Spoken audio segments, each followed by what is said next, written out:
The atmospheric system that governs our daily weather is not fixed. It only appears that way. This aerial river directly influences systems critical to our modern world: our global food supply, the efficiency of global transport. The natural timescale of the jet stream operates on a rhythm of seasons, a process that unfolds over months. But the transition to a locked state would not happen over centuries, but within a matter of days, or perhaps even hours.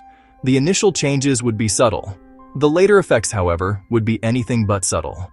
And by the end, the world would still function, but it would operate under a completely new and rigid set of rules. The jet stream is a high-altitude river of air, born from the temperature difference between the cold poles and the warm equator. Earth's rotation deflects this flow, turning it into a globe-circling current that steers our weather. A dip or trough brings storms and cold fronts. A crest or ridge brings clear skies and heat waves. The constant movement of these waves is what makes our weather change. But this forward momentum is not guaranteed. As the Arctic warms, it reduces the temperature difference that powers the jet stream. This leads to a slower, more meandering river of air, which is more prone to stalling. When a wave becomes extremely amplified, it can get stuck in a blocking pattern, preventing the normal progression of weather. Imagine waking up to a weather forecast that doesn't change for weeks and then months. In regions under a stationary high, the gentle warmth intensifies into a punishing, unbroken heat wave. Elsewhere, regions trapped under a stationary low face a ceaseless deluge, a constant gray torrent. The first system to buckle is agriculture. Farmers watch as seedlings wither and die in the parched soil. Irrigation systems are overwhelmed, and reservoirs are drawn down at an unsustainable rate. In the flood zones, the result is the same: catastrophic harvest failure. The localized impacts rapidly cascade into a global crisis, as exporting nations halt shipments, causing food prices to spike. In aviation, flights traveling west must battle a permanent headwind, dramatically increasing fuel consumption and flight times. Maritime shipping faces its own challenges, as stalled low-pressure systems create maritime no-go zones, forcing long detours. On land, infrastructure is battered. In flood zones, rail lines are washed out. In drought zones, low water levels in major rivers make them impassable for barges. In regions baked by permanent heat, electricity demand soars to unsustainable levels as air conditioning runs not for comfort, but for survival. The grid is pushed to its absolute operational limits, forcing utilities to implement rolling blackouts to prevent total collapse. The grid's ability to generate power is also attacked. Hydroelectric dams are crippled in drought zones, and in the perpetually overcast regions, solar farms are rendered almost useless.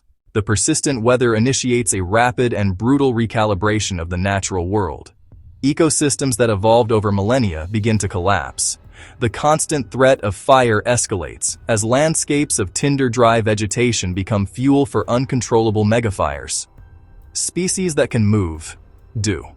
This leads to unprecedented conflicts as new species are forced into established ecosystems, competing for dwindling resources. The familiar maps of biomes are forcibly redrawn, not over centuries, but over a few decades, triggering a mass extinction event.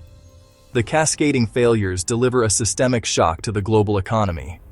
Food becomes a primary driver of inflation worldwide. The insurance industry faces a crisis. How can you insure against a permanent flood? Insurers withdraw coverage from vast regions. Manufacturing grinds to a halt, not for lack of demand, but because materials, transport, and energy have become unreliable. The global economy fractures into separate, unequal parts, heavily guarded islands of relative prosperity, and nations whose economies disintegrate. As livable land shrinks, mass migration begins. This is not a gradual movement, but a desperate exodus. This mass displacement places immense pressure on the social fabric of receiving regions, leading to social friction and political instability. Public health systems are overwhelmed by heat stroke, respiratory diseases, and the spread of waterborne illnesses. In response, communities are forced to become radically self-reliant, organizing to manage water, grow food indoors, and maintain their own power. The result is not an apocalypse, but a new, rigid equilibrium. The world that emerges is defined by stark boundaries and diminished expectations. Humanity's focus shifts from global expansion to local resilience. In wet regions, cities are re-engineered to cope with constant saturation.